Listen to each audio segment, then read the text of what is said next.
na. Okay. Naglipod na ako na. So, okay, pasyente, nakasupay na daan. Ang buhaton is, sabot mo, kasi person standard niyo no. Tubig, ano? Kalau mo, ladies first mo.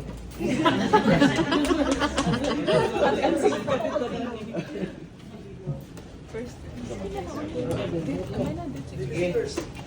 So, ang buhaton ani, helmet, naka-helmet si patient, doon na ito makita. Hindi na ito makita. Sir, sige tawag eh. Okay makita na reaksyon. Ayaw lihok, ayaw ilihok ka imong ulo ha. Steady lang. Bandog lang kilit.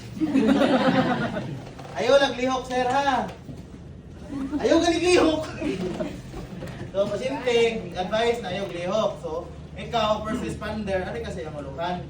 Balin ka man kay mahigo ka man kay mutuwad si sir. Ako dito ka mag taas kay rotin si sir. Mahigo ka, sikaran ka. Balin lang sa kadali dito. Okay. Sorry. Buhaton ninyo is katong head stabilization. Ako ano tong Lutras?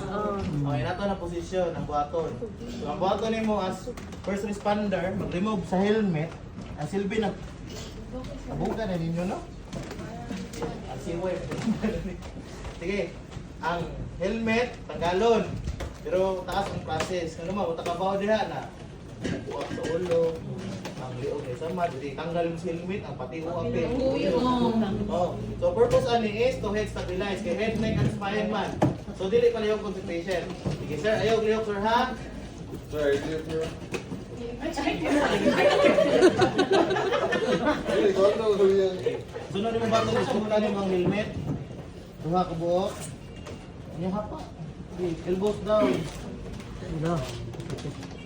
Ang pagkupot is ana lang. Takto. Si kilid. Si kakilid. Karang doon sa dunggan na side. Diba kanang dunggan? Kani dunggan ni rin.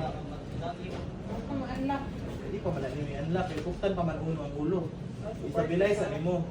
Muna, sige, elbows down. Leg straight pa doon dito.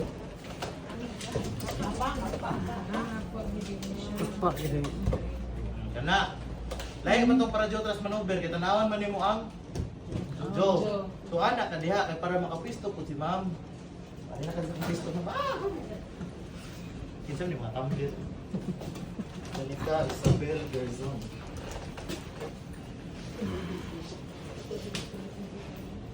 Sige, imong buhaton ma'am is ablihan nimo ang visor. Ang pag-abli sa visor is kupta nimo ang diri suwang dapit sa helmet. Kay para ni abli nimo di maana.